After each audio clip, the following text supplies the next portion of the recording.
Hello everybody. If Saudi Arabia is the stubborn eldest sibling, and Iran is the loud, argumentative neighbor, then Oman is the quiet but wise middle child. Amid the burning sands of Middle Eastern politics, there lies one country that almost never stirs trouble. It rarely makes headlines for conflict, avoids proxy wars, and doesn't shout about ideology. Its name is Oman, and more often than not, people have to glance at the map twice just to find where it is. This nation feels like a well-kept secret. Not as glamorous as Dubai, not as fierce as Tehran, and not as conservative as Riyadh. And that's precisely what makes Oman fascinating. It's like discovering a hidden passage through a scorching desert, quiet, calming, and deeply intriguing. Oman is a small slice of the Arab world that has chosen not to follow the crowd. While neighboring countries race to build the tallest skyscraper or assert dominance through religious factions, Oman charts its own path, simple, calm, and deeply Omani. Its capital, Muscat, isn't a glitzy metropolis like Doha or Abu Dhabi. There are no towering mega malls, but also no scenes of extreme poverty. What you'll find is a warm old port, traditional markets scented with frankincense, and beautifully crafted mosques untainted by political noise. And behind it all stands a belief system that sets Oman even further apart. The majority of its Muslims are neither Sunni nor Shia, they are Ibadi. Imagine this, across the entire Islamic world, Ibadism is but a tiny dot on the map. Yet in Oman, it is the mainstream. This isn't just about religious doctrine, it's about how an entire nation has chosen to live by values of peace and modesty, even as much of the Muslim world becomes increasingly polarized. Some have called Oman the strangest Muslim country in the world. But this strangeness isn't a flaw, it's the kind of rare uniqueness that manages to be different without deviating, and peaceful without losing its Islamic identity. Oman doesn't just refuse to participate in war. It refuses to even join in on sectarian rhetoric. There are no fiery sermons from the pulpits, no name-calling of those who differ, and no coercion in matters of faith. This is a country where Islam is lived quietly, not harsh, not rigid, but deeply real. Perhaps the most surprising thing about Oman is this: it avoids noise, and instead, often becomes the peacemaker. When Saudi Arabia and Iran clash, it's Oman that mediates. When war erupts in Yemen, it's Oman that opens its borders for humanitarian aid, without taking sides. Silence does not mean weakness, an Omani diplomat once said in a BBC interview. We simply believe that a loud voice doesn't always carry the truth. Welcome to Oman, a land that is unexpected, unconventional, and perhaps, the most unusual Muslim country that has ever existed. Ibadism is neither Sunni nor Shia. But that doesn't mean it's in the middle. It's another path, a quiet one. In the long and winding corridors of Islamic history, two names are most frequently echoed: Sunni and Shia. Like two mighty currents that collide and converge, they have shaped much of the modern Islamic world. But far from the noise of those tides lies a small school of thought that quietly chose its own course, without fanfare: Ibadism. And this is where Oman's uniqueness begins. It made that small, overlooked school of thought its mainstream. Ibadism emerged in the early days of Islam, shortly after the Prophet Muhammad's death. Its roots touch the Khawarij, a group that rejected the legitimacy of Ali ibn Abi Talib's caliphate after the Battle of Siffin. But here's where many get it wrong: though they share some origins, the Ibadis are not Khawarij in the extremist sense. The Ibadis took a more moderate path. They rejected violence, renounced political fanaticism, and chose to preach through dialogue, not the sword. Their philosophy is simple: a leader must be just, pious, and chosen for their merit, not lineage or divine claim. Historically, they established Ibadah-led caliphates in regions from North Africa to parts of Arabia. But over time, only one place remained steadfast in preserving Ibadi identity: Oman. So, what exactly do the Ibadis believe? Theologically, Ibadi practices align closely with Sunni traditions, particularly in worship and jurisprudence. But in politics and social ethics, they follow a distinct path. They reject sectarian fanaticism. They believe faith is not just spoken, it must be lived through deeds. Their ideal government is led by an imam, chosen by the people, and who can be replaced if unjust. Most strikingly, Ibadis strongly oppose conflict. They believe division among Muslims is worse than difference of opinion. So, while their convictions are firm, they rarely challenge other sects openly. To the Ibadis, preserving peace is more important than winning arguments. Today, Ibadis make up only 2 to 3% of the global Muslim population. But in Oman, they are the overwhelming majority, estimated at around 75% of the country. The rest include Sunnis, mainly Shafi'i, Shia minorities, and peaceful communities of Hindus and Christians. What's remarkable is that no one dominates the public religious space. There's no suppression of other sects. Sunni and Shia mosques stand beside Ibadi ones. Worship continues quietly, and the state does not interfere in doctrinal matters. An Ibadi scholar in Nizwa once said, "We don't claim to be better. We are simply different, and we want to live peacefully with that difference." For centuries, the Islamic world has mostly overlooked Ibadism. It's rarely mentioned in mainstream texts, and almost absent from global discourse. Perhaps because it never caused controversy. Or perhaps because it's too peaceful to be considered important. Yet therein lies its strength. Ibadism has endured not through force, but through consistency. It may not be a political superpower, but it is the spiritual backbone of Oman. It has no ambition to expand, yet its values of peace, justice, and equity are deeply embedded in Omani life. No wonder, then, that as the wider Muslim world remains entangled in a centuries-old Sunni-Shia conflict, Oman and Ibadism offer a third path, one that may not be popular, but holds immense promise. Here, Islam doesn't shout. It lives in the polite smile of a shopkeeper, in the gentle greetings, in the call to prayer that soothes, not demands. As you wander through the ancient alleys of Nizwa's old town, or greet fishermen along the coast of Sur, you'll feel something different. Islam in Oman doesn't blare from loudspeakers. It doesn't force you to submit to strict rules, nor does it come cloaked in judgment. Yet it is very much present, quietly, deeply, genuinely.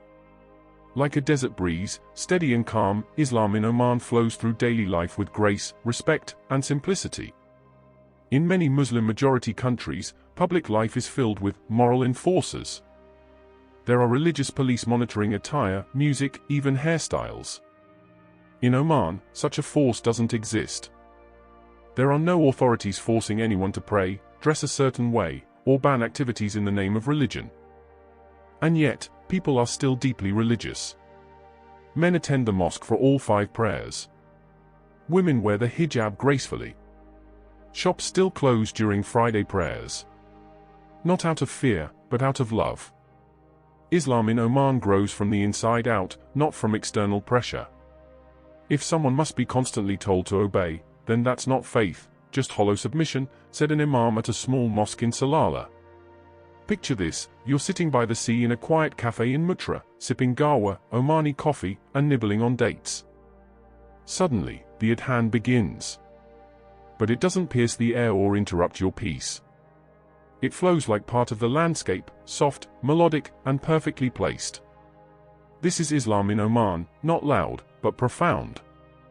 Omani women take part in public life with ease. They are doctors, teachers, civil servants, even police officers. Many wear the abaya and hijab, some wear the niqab, not because they're forced to, but because they feel it's part of who they are. You can sit next to an Omani woman in a bank waiting room and feel no discomfort. She'll greet you, speak with confidence, and hold her space, without being chaperoned or restrained by an overbearing patriarchy. This country has found a rare balance between religion and individual rights. What surprises many visitors is how Oman treats those who are different. Christians, Hindus, even Jews, can worship freely here. Churches stand beside mosques. During national holidays like Oman's National Day, people of all faiths celebrate together, not fearfully, but respectfully. In Ibadism, one of the core principles is al-wala wal-bara, loyalty and disassociation. But in their interpretation, it doesn't mean hostility. It means, respect your fellow Muslims, even if you don't share all their beliefs. A well-known Ibadi scholar once said, "We differ in belief, but remain brothers in humanity." Islam in Oman doesn't demand perfection. Instead, it invites people to become better human beings, gradually, without pressure or fear. No wonder public trust in religious institutions and government remains high in Oman. And perhaps this is part of the secret to why Oman has remained peaceful amid a turbulent Islamic world. Because they never turned Islam into a tool of power. They let it live inside people, like a clear well, not a forceful waterfall. While other nations choose sides, Oman chooses to be the bridge. The Middle East is like a chessboard that never rests. Countries move, ally, strike, retaliate, then fracture into conflicts that seem endless. In the middle of it all stands one player that never truly enters the game, yet quietly helps steer its course from the sidelines, Oman. On the world stage, Oman is not known for its power, but for its calm presence. It has no massive army, no nuclear weapons, and no ambitions to lead the Muslim world. And yet, everyone respects it. Oman rarely makes headlines. Its leaders don't deliver fiery speeches at international forums. But when dialogue stalls, Oman is often the first to be called. It's the family mediator, neutral, but trusted by all. The most well-known example? Oman played a pivotal role in facilitating the secret talks between the United States and Iran, which led to the 2015 JCPOA nuclear deal. Even as relations between Riyadh and Tehran flared, Oman kept ties with both, something nearly no other Gulf country dared to do. Omani diplomacy is like water in a vessel. It takes the shape of its container, without losing its essence, said a Middle East analyst on Al Jazeera. The secret to Oman's strength lies in one principle: it joins no blocks. Ironically, in an era when neutrality is seen as weakness, Oman has turned it into strength. Oman's political stance didn't appear overnight. It is rooted in the vision of a legendary figure, Sultan Qaboos bin Said, who ruled Oman for nearly 50 years, 1970 to 2020. A leader who avoided cameras, yet quietly befriended world leaders. Sultan Qaboos once said, "We are not a great power. But we can help build great peace. Not through military strength, but through common sense and patience." Under his leadership, Oman became a safe ground for dialogue. Difficult negotiations, from Yemen and Syria to even the Israel-Palestine issue, have passed through Omani diplomatic tables. Now, under Sultan Haytham bin Tariq, that legacy lives on. Oman still holds firm to the belief that being a peacemaker is not a sign of weakness, but of maturity. In many Islamic nations, religion and politics are two sides of the same coin. But in Oman, religion is kept at a respectful distance from political power. The government doesn't exploit Islam to justify political decisions, and scholars aren't used to control public opinion. As a result, Oman's foreign policy is not driven by fanaticism, but by a calm logic of peace. This is why Oman can talk to Israel without enraging Iran. It can stay close to Iran without being chastised by Saudi Arabia. It can maintain ties with the US without being distrusted by Russia. Of course, Oman's neutral stance hasn't always been smooth. The country has faced pressure, and even been underestimated, for not picking a side. But as always, Oman remains calm. They understand that in a noisy world, the greatest strength may lie in those who remain silent, but know exactly what they're doing. The world calls it strange. But perhaps Oman has simply healed faster from the madness that still grips many other nations. From the outside, Oman may seem like an anomaly. A Muslim country that has a majority following a school of thought few have heard of. Doesn't breed militant armies. Doesn't export ideology. Doesn't surveil its citizens with narrow moral policing. Doesn't mix religion with political ambition. Strange. Perhaps. But in a world growing louder, angrier, and more consumed with sectarian strife, Oman's strangeness begins to feel like the only sane voice left. Oman doesn't export hate to its neighbors. It doesn't fund TV stations to slander other sects. It doesn't produce propaganda. Even when scholars elsewhere throw accusations and insults, Oman remains silent, as if to say, we are busy building lives, not settling scores from history. Ibadi Islam, the spiritual foundation of Oman, has never had ambitions to dominate the Muslim world. Unlike Sunni and Shia branches, which each have geopolitical axes, the Ibadis seem content simply being the best version of themselves, without needing to overpower anyone else. And because it doesn't attack anyone, Oman has few enemies. This may be Oman's greatest paradox. Islam here is not paraded as a political identity. It's not weaponized for power. It's not forcefully injected into every corner of life through state control. And yet, if you look closely, Islamic values are deeply alive here. Honesty in trade. Simplicity in lifestyle. Concern for neighbors. Serenity in worship. This isn't Islam of noisy symbols, but Islam of lived ethics. As a taxi driver in Muscat once said to a Western tourist puzzled by the city's calm, "We don't shout Allahu Akbar at the camera. We just want to live as good Muslims, without scaring anyone." Oman has never claimed to be the ideal model for the Islamic world. It doesn't host flashy tolerance summits.